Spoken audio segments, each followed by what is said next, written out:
Good afternoon. Okay, we're like the last session in the afternoon. Good afternoon. Anyone? Hey, all right. Quick show of hands as we start. How many of you have ever had two different dashboards and two different numbers? Right? Okay, now keep those up. How many of you ever had to explain that to a stakeholder of why they were different? Right?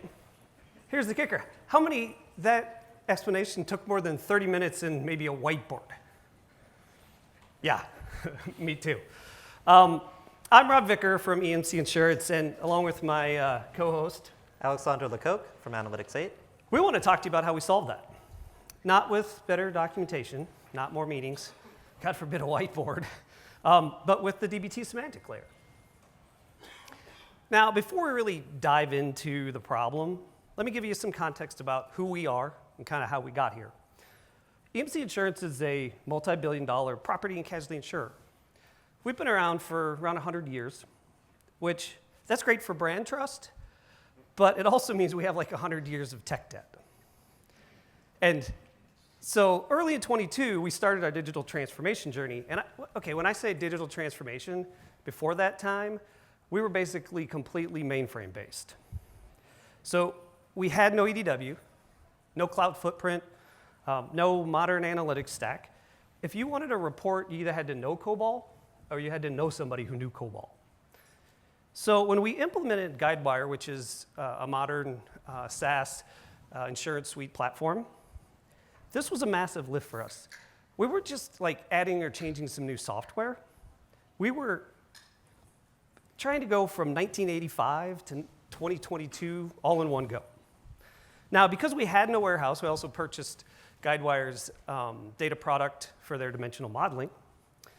It's a generic P&C model, comes with the platform.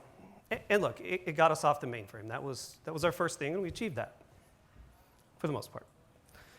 But here's what we learned. Just buying new technology doesn't mean you have a new architecture. We had shiny new SaaS applications, but we were still operating in a legacy kind of batch-based mindset. Every night, run the ETL. Every morning, hope the data all loaded correctly. Every change request took forever because the data model was so generic and really hard to customize. So in early 2023, as you can see up here, I started forming a plan for modern data architecture, something that could actually serve analytics versus just keeping the lights on. Now, the first issue I wanted to tackle was all the wet development effort.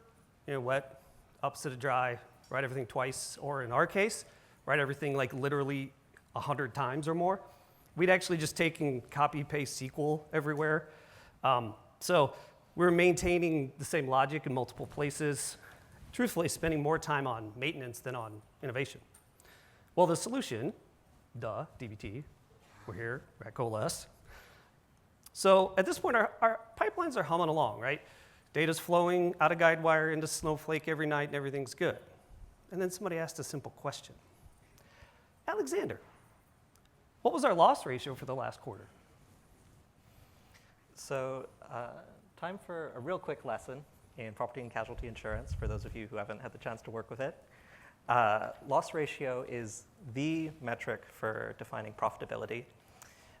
It is essentially the amount that EMC is paying out for claims divided by the amount that EMC is actually pulling in by people buying premiums. It is used to evaluate pretty much everything. We're talking like business lines, agencies, underwriters, even down to individual policies. So we knew that we were going to hear this question about loss ratio all the time by all these different things. And the problem was that inflexible store-bought data model that we had with Guidewire. Analysts had to do all of this manual massaging to get the data to reflect the reality of EMC's actual business. And this was creating discrepancies. So this will kind of give you an idea kind of where we were, right? Every night, load the data into our warehouse, and then we'd have to create specific custom data feeds for all of our downstream applications, and each one was formatted a little bit differently. And where it gets really painful, all these yellow boxes, that's kind of the key to this whole slide. Each one of those is calculating loss ratio. Same metric, same business definition, implemented many different ways, many different places. So this wasn't really anyone's fault. It's just kind of how it evolved over time, right? FP&A needed loss ratio, so they created it. Actuary needed loss ratio, so they created it. We maybe had to add it to an executive dashboard, so we created it again. And when you add up all of those custom data feeds, Power BI data models, and even teams doing the work themselves, we had literally hundreds of versions, each with its own instance of that, all with the same business logic. Now, you might be thinking, okay, it's messy, right? But is it really a problem? I mean, it's the same business logic. It's in our our global catalog. It's defined there. Everybody's using the same math. Why does it matter? Well, when it got really real for us was when, as you can guess, actuary created a report and put loss ratio on it. FP&A created a report, put loss ratio on it. They don't match. Which one's right? And the reality is maybe both. It really isn't a bug in the traditional sense. It's more definition drift. One team might include IBNR reserves, one team might not. One might use accident year, one might use policy year. One might have 3-month-old claim data, and another one might have up-to-date information. So we had created hundreds of fragile, custom implementations with overlapping logic. And when you have that many versions of the truth, you really have no version of the truth. And we found out this was costing us $6 million annually. Rob, $6 million is an incredible number. Could you go into a little bit more detail on how EMC actually came to understand the scope of that problem? It is an incredible number. And this is where I credit the partnership we've created with our business, because as we were building all of this, they actually saw how much time their analysts were spending reconciling all of this data. And so they took a subset of the analysts and tracked how much time they spent on reconciling data, extrapolated that out to a larger number, added some wage metrics to it, and came up with at least $6 million, right? So we knew we had this problem to fix, but we really weren't sure, how do you untangle hundreds of queries, all these different Power BI data models that have now been built up over years. So during this time, we had partnered with Analytics 8 to help us with DBT because we were new to it and we knew we needed expert help to do this. So here I'd like to hand it over to Alexander to talk about how we approach this problem. So Alexander, when we first started working on this together, where did we even start? So I think we very clearly identified the first problem, right, which was that inflexible data model. EMC needed a new custom one that actually reflected their business operations and wasn't just tied to a single technology vendor like Guidewire. And using DBT, EMC was able to very quickly build out a new Kimball-style dimensional model that would eliminate a great deal of this manual effort that had previously been taken up, just trying to get everything into the same place. So we have a section of that data model up here, the parts relevant to the loss ratio metric we talked about earlier. So in yellow, we have the policy and claims financial transactions.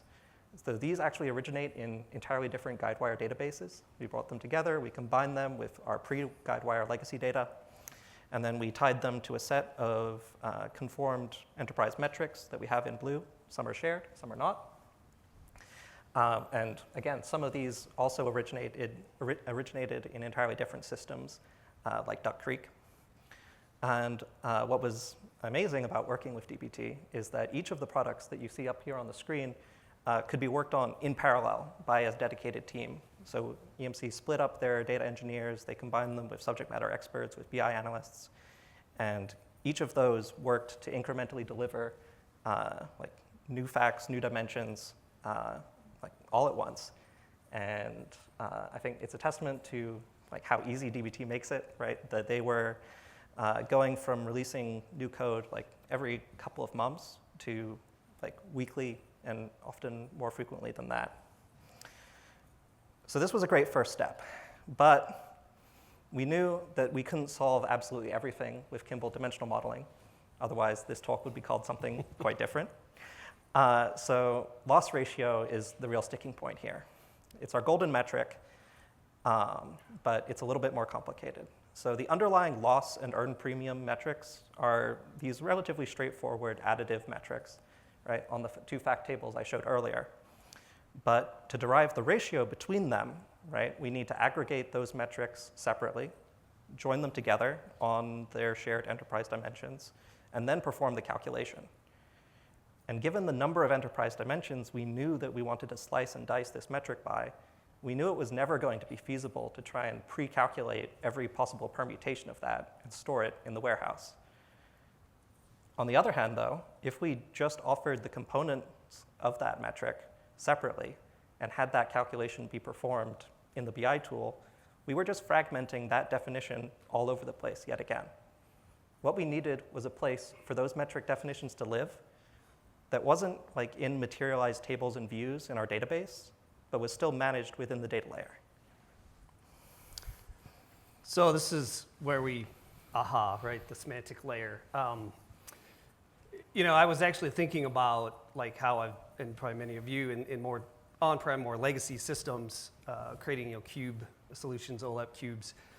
So really that's what was missing though, was some sort of cube type solution, right? A metric layer that sat between the data and all the consumption points. So it was something that, where you could define metrics once and serve them everywhere.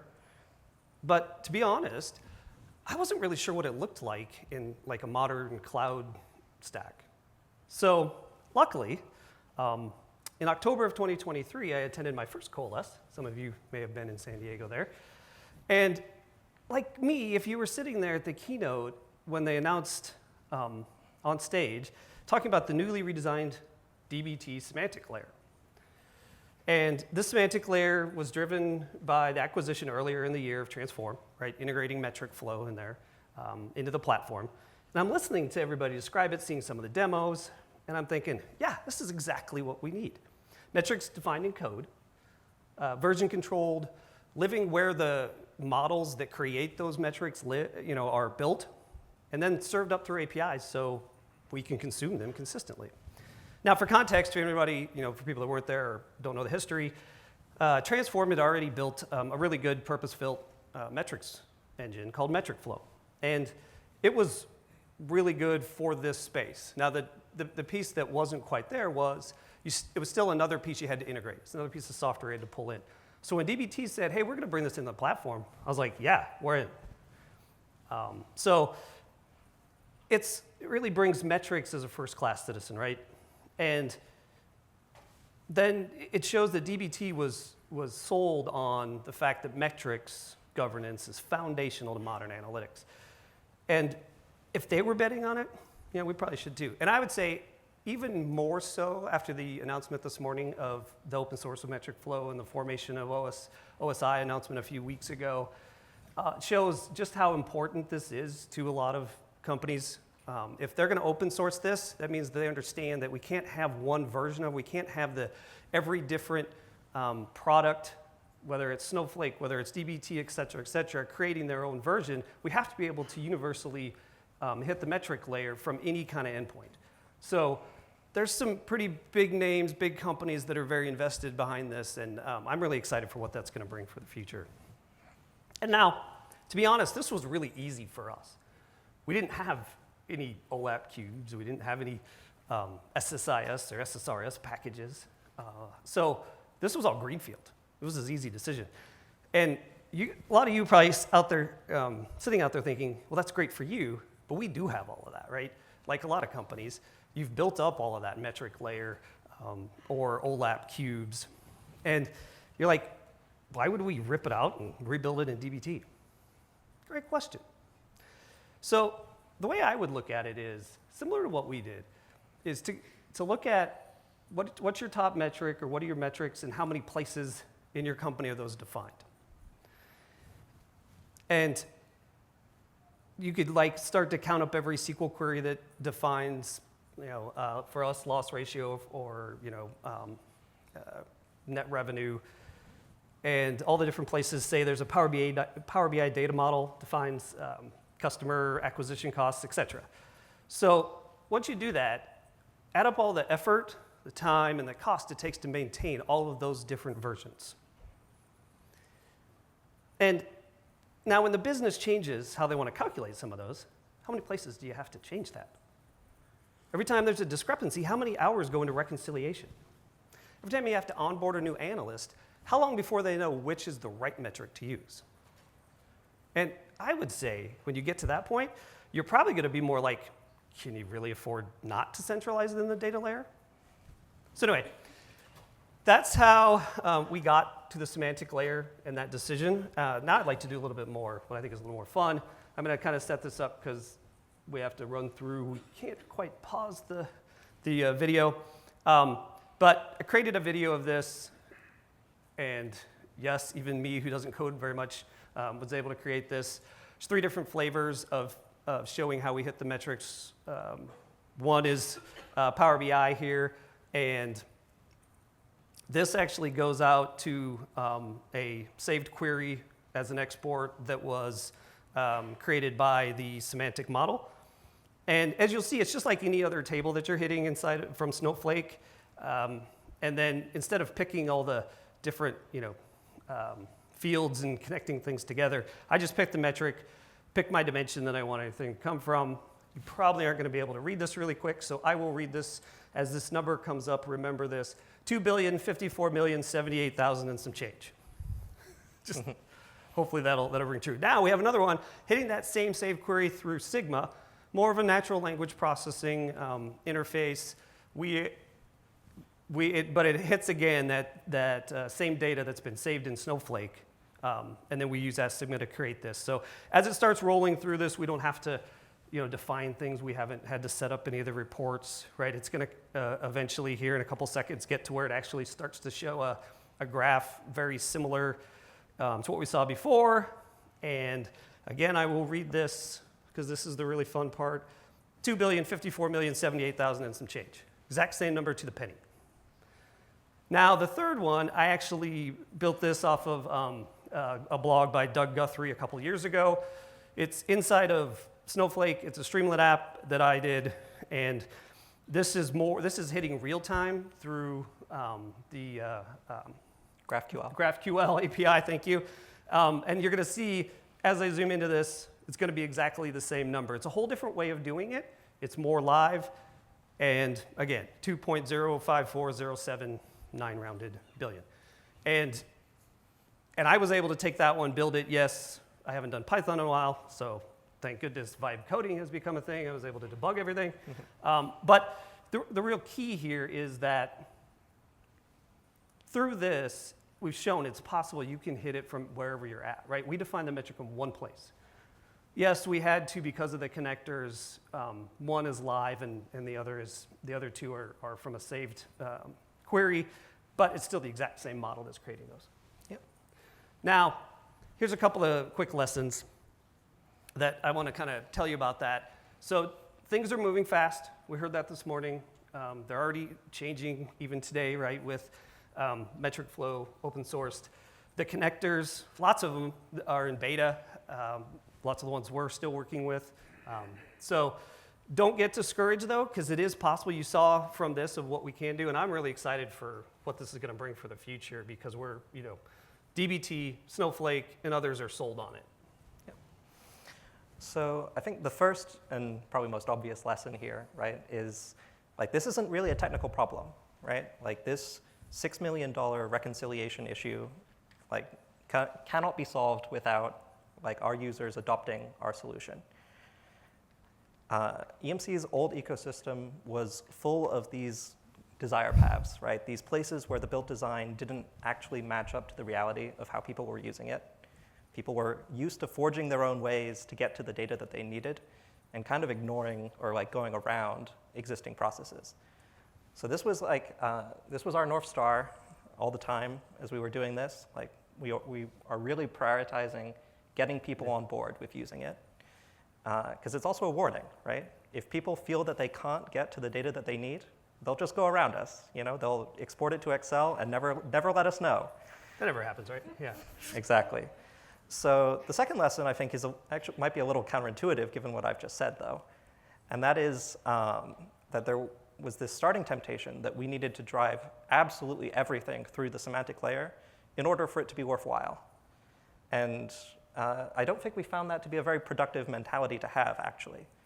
Like the data model it describes, like your semantic model is an abstraction of your data. And the more layers of abstraction we put on top of it, like we're making a trade-off there between the number of questions we can ask and how easy it is to get those answers. In an ideal world, your data model can do everything that your raw data can, and your semantic model can do everything your data model can. But there really can be any number of reasons that like a specific use case might not actually be a good fit to run through the DBT semantic layer. So I think we ran into issues with like certain complex, slowly changing dimension joins using as-of dates. I think we had some SLAs that just weren't going to work with a live query model, at least not without throwing a ton of Snowflake compute at them. And I think we also ran into a couple of difficulties with the BI tool connectors. Most of those are still in beta, although I will call out Sigma in particular as being like very enthusiastic about helping us improve that particular product.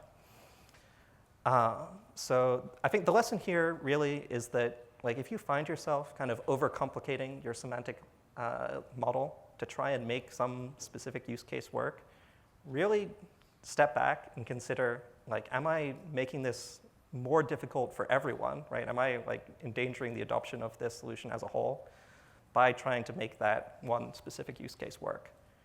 Like a semantic layer that still covers a majority of use cases, like is going to still be tremendously useful. One that tries to make every single use case work is probably going to be pretty unusable, even for the basics. Does anyone here rock climb? Real question. All right. So, all right. So I'll need to explain this one then. So this is a belay device. It's a tool used in rock climbing, and essentially what its purpose is to create friction when we want it, right? When we've fallen off the cliff face and we want the rope to catch us, and to not really create friction otherwise. And I think this is a very like useful way to think about the semantic layer. Like DBT in general is very good at making these types of tools that introduce like a useful amount of friction into the development process. I'm thinking features like contracts, versioning, unit tests, like even CI jobs, right? They make it a little bit harder to develop, but they catch us when we really need it. So the semantic layer, I think, works best as a way to manage where the complexity is going to lie within with interacting with your data model, right? And for us, that typically means shifting complexity back into the data layer, into the hands of like the people who are actually building and maintaining the data model and know it best, and making it so much simpler then for our business users, for like our report developers, right? They don't need to get into the nitty-gritty now of like how to join facts and dimensions together, right? They just have the things that they know, metrics, and the dimensional attributes that they want to slice them by. So going back to sort of our adoption question, right? We are like making the easiest path then for them the correct one. Yeah, so in conclusion here, I'm going to kind of go back to what I said earlier. So what I'd like you to think about and do when you go back, right, to work after this is first, think about what your top metric is. You know, whether it's, for us it's loss ratio, or maybe it's revenue, maybe it's MRR, whatever it is for you. Think about all the different places, or go count all the different places you have that defined. And I would bet easily it's more than 5. That's not that high a number. Second, calculate how many hours you spend per month reconciling discrepancies between these versions. I bet it's more than you think. Third, ask yourself, can we afford to keep doing this? For us at EMC, the answer was no. We couldn't. We couldn't afford to keep rebuilding the same logic, couldn't afford to keep breaking our stakeholder trust with inconsistent numbers, couldn't afford to keep hiring analysts just to have them reconcile data for most of their time. The DBT semantic layer gave us a way out. Now, as Alexander said, it won't solve every problem. You still have to do the hard work of defining what all the metrics are and what things mean. But once you do that, you define it once, version control it, test it, document it, and then serve it up everywhere. So we've been in business 100 years. 4 years into our transformation, and we finally have one source of the truth. If we can do it, you can do it too. Thank you.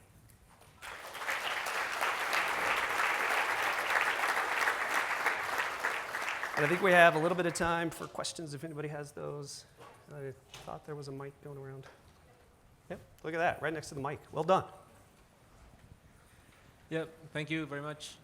I didn't understand how you connected, you had a Power BI report, and you were able to connect that to the semantic layer. I didn't understand if maybe it's something about Snowflake that solved that issue, or how? It's actually, so in DBT, right, we created a semantic model, and then we did a DBT export, which takes all of that data and puts it into a table in Snowflake, because it exports it out to that. And then we connect directly to that table. And then on a schedule, we update that table.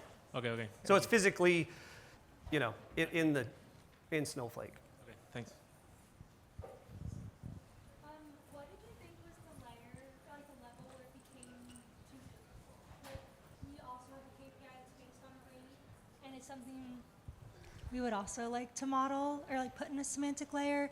And it's the key thing that we always run into because it wants to be sliced and diced. We want it year to date, but then year end, and like all these levels where it's like, where does that trade-off lie? And in the examples you showed, I noticed that you did like, you didn't show the rate, you showed like a summation. So I was curious if you got the loss rate into the semantic model, or if that's where you hit the ceiling of where it was helpful.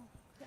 I don't know so much of it, I mean, jump in here, but if it's so much of a ceiling as it's the approach, right? Because one of the big things is we can't, at this point with the connectors, we can't like send data back in. So it's more static. But I don't know that it's like too many of something. Yeah, so I think one of the things I alluded to, right, was the as of date logic, right? So Yeah, we wanted the ability to like pass a date back from our BI tool to sort of say like, we want to see like the loss ratio on this particular day. We want to join all of our dimensions as of that particular date. And make it look as it did at that right. day, right? Yeah, and I think we found that part of it to be like possible to do with the semantic layer, but like, again, kind of overcomplicating it to a point where it wasn't really as intuitive and kind of made it scarier than we wanted. So we still have a loss ratio metric defined in our semantic layer. I think for our demo, we didn't we didn't show it because we were just doing all dummy data for that. Yeah. Yeah, I think like in order to like get that sort of sliced or like shown at as of a particular point in time, that's something that we're still working out, like what that's going to look like. But I think if you were doing, you know, a more, you know, traditional just static slice and dice, there's probably no like too many dimensions or anything like that really that I think we would run into. Yeah. So it's more of when you're trying to do more interactive, and that goes back to what Alexander was saying. We've been working with both DBT, with Sigma, to really kind of understand how a few changes need to be made with their product teams that are going to make this so much easier. Until then, we have to build a lot of, you know, extra work behind the scenes. Yeah. Typical software development, right? So yeah, we were very excited when we heard about the OSI. Yes, in particular. very excited. Okay. Can you talk a little bit about the culture change and kind of shift in processes required for those analysts who are used to working on their own, developing out their own versions of the metrics to now using the semantic layer? Yeah, I would say to be honest, that's been one of the harder things, and it still is. It's when you have groups that are taking something, building it, creating their own version of it, they feel they have control of it, right? And getting them to understand we're not taking away that control, we're just trying to make it so take away work and help. So that's definitely a continued challenge, we'll say. But yeah, I think the biggest thing is getting them to understand we're making things easier. We're not, and showing them once we get more things built out, literally being able to go in and say, this is how it's going to work. You still can take this and do all of your FP&A stuff that I have no idea how that finance works. But then they're going to come back to us, and then we can do the things that we can do really well. Earlier, you mentioned with Power BI that you are writing back the metrics to Snowflake and then reading that into Power BI. So I'm just curious, you could alternatively just do all that in Snowflake through DBT. So I'm curious, like, what is the value add of the semantic layer when you're still having to write a table back to Snowflake? Less, but it's the promise of having it. I mean, the one thing is we define it one place, because even though we write it to a table, it's all of those things come from the exact same DBT model. The same semantic layer, one of them's hit directly, and the other two just go from a table that was created by that. So we have one definition of it, so that's the biggest one. Yep. I had another. Can you talk more about how you mentioned like some tools aren't as far along in adopting semantic integration? We have a very legacy BI tool that claims to have a lot of integration but doesn't quite deliver yet. How are you navigating that? It sounds like Sigma's working closely with you, but are there other tools where that's been a challenge? So I'll let Alexander dive into the technical details of kind of how we handled some of those, but being as where we've come from, that is our tool set. Power BI, and then we're just starting to introduce Sigma. That's it. So, but there are some even concessions we have to do there, Yep. building what easily OLAP cubes inside a Snowflake, right? Yep. More, I thought we had somebody else. I was just asking, kind of building on the same question, right? I thought if you had one model of the DBT, right, that could have just been an aggregate. Well, why did you have to use the semantic layer?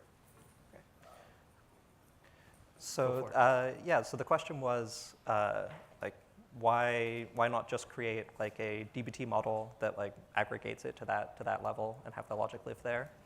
I think the answer to that is like we're gonna get asked like a lot of different variations of this question, right? Like so the example Rob was showing up there was like sliced by region, right?